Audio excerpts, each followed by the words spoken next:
If you want to duplicate a Gamma project, this quick tutorial will show you exactly how to do it in just a few simple clicks.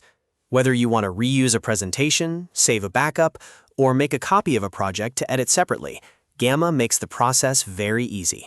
And if this video helps you out, make sure to hit like and subscribe for more simple software tutorials like this.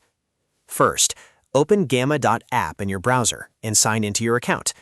Once you're logged in, you'll land on your Gamma dashboard, where all of your projects are stored in one place.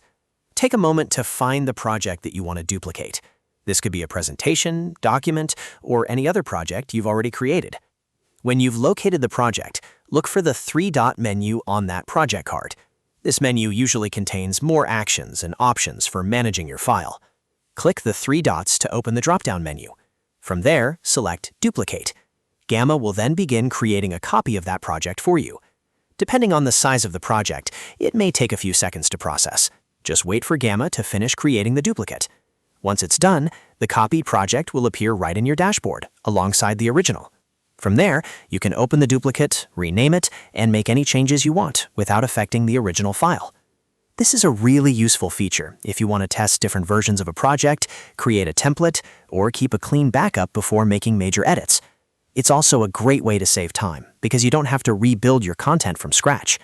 So again, the process is simple. Sign into Gamma, go to your dashboard, find the project, open the three-dot menu, click Duplicate, and wait for the copy to appear. That's all there is to it.